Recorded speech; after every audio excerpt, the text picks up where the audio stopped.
ये देखो, फिर से शुरू हो गई। मैं तो परेशान हो गई हूँ इस लड़की से। क्या हुआ माँ, क्यों इतना गुस्सा कर रही हो? गुस्सा न करूं तो क्या करूं? हाँ, कब से आवाज लगा रही हूँ, लेकिन इन मैडम को एक बार में सुनाई कहाँ देता है। ओहो माँ, आप ही देखो ना, मैंने कितना सुंदर डिजाइन बनाया है। बस इसी में ध्यान लगा था मेरा, शायद इसीलिए आपकी आवाज सुनाई नहीं दी होगी। अच्छा बताओ क्या काम है, मैं ये बाद में पूरा कर लूंगी। कुछ काम नहीं, खाने की थाली कब से लगा कर रखी है। अब महारानी को फुर्सत मिल गई हो तो चलकर खा लो। अच्छा खाना खाना है, अब आप शुरू करो, मैं बस 2 मिनट में आऊं। हाँ हाँ, पता है तेरे 2 मिनट। इतना कहकर हिना की माँ सुमित्रा गुस्से में वहां से चली गई और फिर खाने की मेज पर। अरे क्या हो गया, इतने गुस्से में क्यों हो भाग्यवान? अब आप ही समझा लीजिए अपनी लाडली को, मेरी तो एक नहीं सुनती। हाँ तो क्या हो गया, तुम पे ही तो गई है। आपको मजाक सूझ रहा है? यहाँ मेरा दिमाग खराब हो रहा है। सारा दिन बस मेहंदी के डिजाइन बनाती रहती है और कोई काम ही नहीं है इसे। इसका मतलब वो सच में तुम पर ही गई है। तुम्हें भी तो मेहंदी लगाने का बड़ा शौक था ना इस उम्र में। हाँ, पर मैं घर का सारा कामकाज निपटाने के बाद ये सब करती थी। अरे ये तो खाना पीना भी छोड़कर बैठी है। सुमित्रा अपने पति सुरेश से हिना की शिकायतें कर ही रही थी कि तभी हिना वहां आ गई। क्या बनाया माँ? खुशबू तो बड़ी अच्छी आ रही है। मिल गई तुझे फुर्सत? हाँ माँ, देखो ना मेरा आज का डिजाइन। पापा देखिए ना कैसा है। सच में डिजाइन तो वाकई बढ़िया बनाया है लाडो। ये लाडो बोल बोल कर आपने ही इसका दिमाग खराब करके रखा है। मेरी जान को कितना काम है पता है, ती जा रही है, मगर ये लड़की मेरी बिल्कुल मदद नहीं करती। ओहो, आज सिर्फ खरी खोटी ही सुनाओगी या कुछ खाना भी मिलेगा भाग्यवान? सुरेश की बात सुनकर सुमित्रा की हंसी निकल गई और उसे हंसता देख सभी लोग हंसने लगे।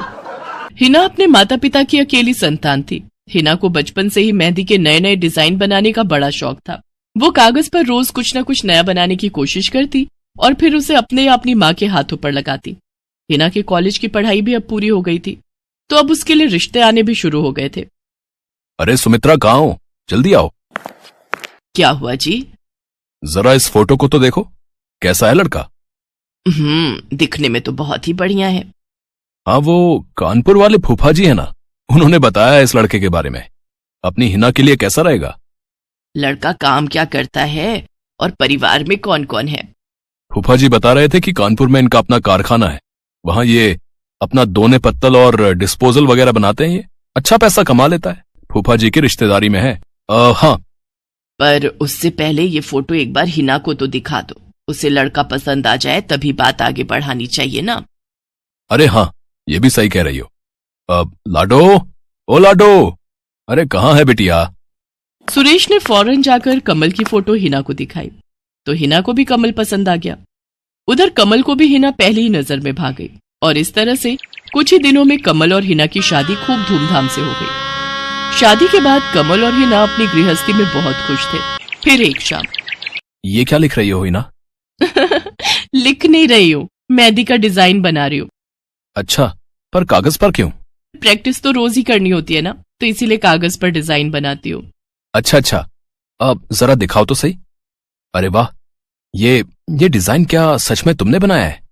हाँ अच्छा है ना, अब मैंने और भी बनाकर रखे हैं, रुकिए मैं भी लेकर आती हूँ।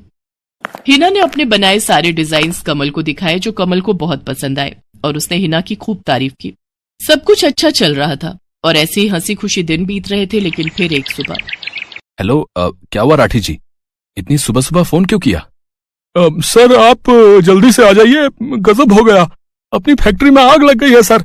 सब कुछ जल गया सर, कुछ भी नहीं बचा सर, जल्दी आ जाइए आप। फोन पर अपने मैनेजर की बात सुनकर कमल के पैरों तले जमीन खिसक गई। फैक्ट्री पहुंचा तो देखा वाकई फैक्ट्री पूरी तरह से जल रही थी। तभी एक जलती हुई बड़ी सी लकड़ी कमल पर आ गिरी, जिसकी वजह से वो बुरी तरह झुलस गया। उसे फौरन अस्पताल पहुंचाया गया और यहाँ से सब कुछ बदल गया। फैक्ट्री के काम को बढ़ाने के लिए कमल ने हाल ही में कई सारी नई मशीनें लोन पर खरीदी थी। मशीनें तो नहीं बची, लेकिन लोन चुकाने के चक्कर में पहले कमल की गाड़ी बिकी और फिर घर। मजबूर होकर कमल और हिना अब किराए के मकान में रहने लगे थे। फिलहाल कमल की हालत ऐसी नहीं थी कि वो कोई और काम कर सके। ऐसे में हिना ने घर चलाने का जिम्मा उठाया और वो घर घर जाकर औरतों के हाथों पर मेहंदी लगाने लगी। हालांकि इस काम से उसे बहुत कम पैसे ही मिल पा रहे थे, लेकिन हिना फिर भी पूरी मेहनत कर रही थी।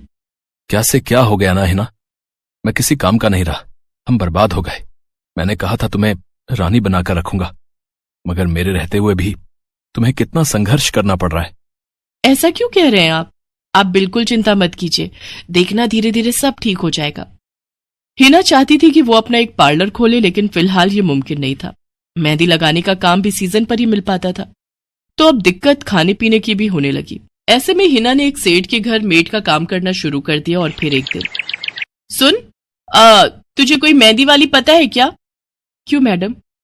अरे वो तीज आ रही है ना, तो मेहंदी लगवानी थी। हाँ, बाहर इतनी गर्मी है, अब ऐसे में कौन बाहर जाए, तो घर पर ही आकर कोई लगा दे तो बढ़िया रहेगा। अब हाँ मैडम, मैं बहुत अच्छी मेहंदी लगाती हूँ, आप मुझसे लगवा लो।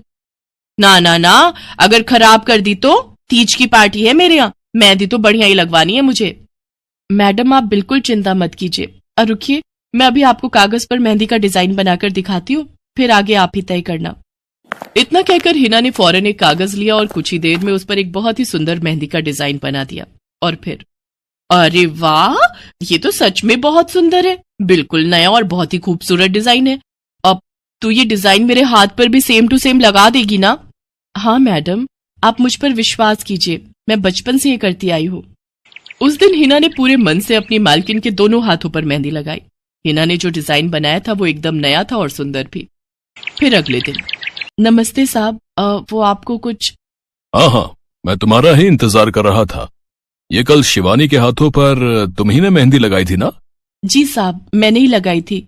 अब कोई गलती हो गई क्या मुझसे? नहीं, ऐसी कोई बात नहीं है।